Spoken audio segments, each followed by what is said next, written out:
అందరికీ హాయ్ అండి. ఈ వీడియోలో మనము ఐఎం యాప్ నుంచి మనం ఈఎంఐ బుకింగ్ ఎలా చేయాలి అనేది ఈ వీడియోలో క్లియర్‌గా స్టెప్ బై స్టెప్ తెలుసుకుందాము. ఆల్రెడీ మనమైతే ఐటీ 2.0 గురించి డే బిగిన్ ఎలా చేయాలి, అదేవిధంగా డివైస్ ఎలా ఉంటుంది, నెక్స్ట్ రిజిస్టర్ బుకింగ్ ఎలా చేయాలనేది ఆల్రెడీ ఒక వీడియో అయితే చేశాను.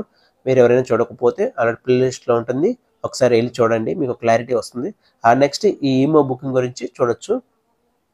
ముందుగా మనం ఈఎంఐ బుకింగ్ చేయాలనుకుంటే మనకైతే డే బిగిన్ అయిన తర్వాత మీరు డే బిగిన్ మీద క్లిక్ చేయగానే మీకైతే స్క్రీన్ అయితే ఇలా చూపిస్తుందండి. Register letter, speed, parcel, M O booking అని.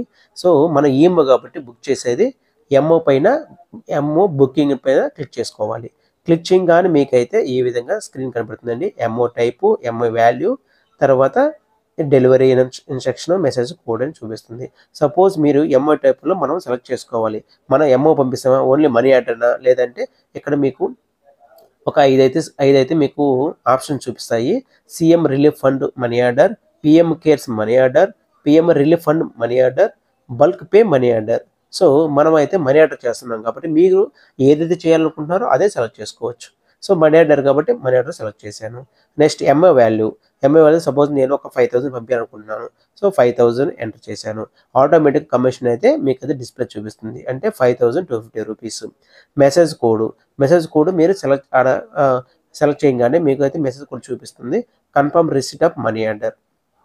Next delivery instruction, normal payment select చేసుకోవాలి. కింద tick mark, remittance not exceeding 25,000 this month. ఎందుకంటే టిక్ మార్క్ ఏమంటామంటే సపోజ్ ఆ క్యాండిడేట్ మనకి నెలకి 25,000 కంటే ఏమో చేయకూడదు. సపోజ్ ఇప్పుడు 5,000 చేశాడు, తర్వాత 2 రోజుల తర్వాత ఒక 10,000 చేశాడు, ఆ తర్వాత మళ్ళీ వచ్చాడు, మళ్ళీ ఒక 5,000 చేశాడు. ఇట్లా మనం 25,000 కంటే ఎక్కువ వచ్చినప్పుడు ఎందుకంటే టిక్ మార్క్ పెడితే మీరు ఆల్రెడీ 25,000 దాటిందని చెప్పి మనం ఇంటిమేషన్ ఇవ్వచ్చు అనమాట. 25,000 కన్నా ఒక మంత్లో ఎక్కువ చేయకూడదు. నెక్స్ట్ ఈ డీటెయిల్స్ అన్ని ఫిల్ చేసిన తర్వాత నెక్స్ట్ మీద క్లిక్ చేసుకోవాలి. ఇక్కడ మీరు పైన చూశారు కదా, సెండర్ డీటెయిల్స్, పే డీటెయిల్స్ అని. ఎంఐ డీటెయిల్స్ కంప్లీట్ అయింది. నెక్స్ట్ సెండర్ డీటెయిల్స్, ఎవరు పంపిస్తున్నారు వాళ్ళు. పే డీటెయిల్స్ ఎవరైతే అమౌంట్ తీసుకుంటున్నారో వాళ్ళు. ఈ అమౌంట్ డీటెయిల్స్ కంప్లీట్ అయ్యింది కాబట్టి నెక్స్ట్ ఆప్షన్ మీద క్లిక్ చేసుకోవాలి. నెక్స్ట్ ఆప్షన్ మీద క్లిక్ చేయగానే సెండర్ డీటెయిల్స్. అక్కడ మీరు మ్యాండేటరీగా అంటే రెడ్ స్టార్ మార్క్ ఏవైతే ఉన్నాయో అవి మ్యాండేటరీగా ఫిల్ చేయాలి. మొబైల్ నెంబర్, పిన్ కోడు, నేము, స్ట్రీటు, అడ్రస్ లైను ఇవి సెలెక్ట్ చేసినాక నెక్స్ట్ మీద క్లిక్ చేసుకోవాలి. నెక్స్ట్ పే డీటెయిల్స్, ఎవరైతే అమౌంట్ తీసుకోవాలనుకుంటున్నారో వాళ్ళ డీటెయిల్స్ అన్నమాట. సేమ్ ఇదే విధంగా phone number, pin code, names, address అయిన తర్వాత మళ్ళీ సబ్మిట్ మీద క్లిక్ చేసుకోవాలి.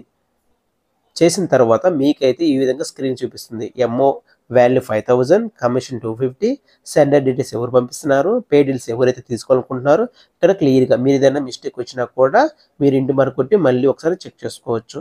లేదు 2 ఈఎంఓలు కానీ పంపించాలనుకుంటే యాడ్ టు కార్ట్ అయినా క్లిక్ చేసుకోండి. లేదు ఒకటే ఈఎంఓ, కన్ఫర్మ్ మీద క్లిక్ చేసుకోవాలి. కన్ఫర్మ్ మీద ఎప్పుడు క్లిక్ చేయగానే మీకైతే ఒక పిఎన్ఆర్ నెంబర్ జనరేట్ అవుతుంది. ఈ విధంగా పిఎన్ఆర్ నెంబర్ జనరేట్ అయిన తర్వాత ఆ ఓకే బటన్ మీద క్లిక్ చేసుకోవాలి. క్లిక్ చేసిన తర్వాత అంటే పేమెంట్ అనమాట. రెండు మనకి క్యాష్, క్యూఆర్ కోడ్ ఈ రెంటిల్లో మనకి వాల్యూ చూపిస్తుంది. క్యాష్ క్లిక్ చేసామంటే డైరెక్ట్గా క్యాష్ సెలెక్ట్ చేసుకొని పేమెంట్ కొట్టారంటే అయిపోతుంది. Payment successfully. సపోజ్ మీరు క్యూఆర్ మీద సెలెక్ట్ చేసుకుంటే ఒక స్కానర్ ఓపెన్ అయిపోతుంది అనమాట. మీకు ఆల్రెడీ నేను రిజిస్టర్ బుకింగ్ చేసేటప్పుడు స్కానర్ చూపించాను క్లియర్గా. జస్ట్ స్కాన్ చేస్తారు, పేమెంట్ అయిపోతుంది. ఇక్కడ క్యాష్, పేమెంట్ కొట్టంగానే మీకైతే యువర్ పేమెంట్ సక్సెస్ఫుల్లీ అని వస్తుంది. ఒకటి ప్రింట్, 2 రిసిప్ట్. మనం ప్రింట్ మీద సెలెక్ట్ చేసుకుంటాం. ప్రింట్ ఉంటే ప్రింట్ మీద సెలెక్ట్ చేసుకుంటాము. లేదా ఇప్పుడు రిసిప్ట్ మీద క్లిక్ చేస్తామంటే మీకైతే ఈ విధంగా డిస్ప్లే అయితే రిసిప్ట్ డీటెయిల్స్ అయితే క్లియర్గా మనకు చూడండి. మీరు date, time, office pin code, office name, ఇట్లా పిఎన్ఆర్ నెంబర్, ఇట్లా ప్రతిదీ యూజర్ నేము, ఎవరైతే బుక్ చేశారో ఇట్లా క్లియర్గా డీటెయిల్స్ వస్తున్నాయి. ఇవి మీరు పీడిఎఫ్లో కూడా ఎక్స్ట్రాక్ట్ చేసుకోవచ్చు. లేదు మీకు కస్టమర్కైనా మీరు ఈ యొక్క ఇన్ఫర్మేషన్ కూడా చూపించవచ్చు. ఈ విధంగా ఈఎంఓని చాలా చాలా ఈజీగా మీరు బుక్ చేయొచ్చండి. ఈఎంఓని ఎలా చేయాలని చూశారు కదా. ఇలాంటి వీడియో కోసం మన ఛానల్ అయితే సబ్స్క్రైబ్ చేసుకోండి. నెక్స్ట్ ఇంకొక వీడియోతో మీ ముందుకైతే వస్తాను. Thank you friends. Thank you for watching this video.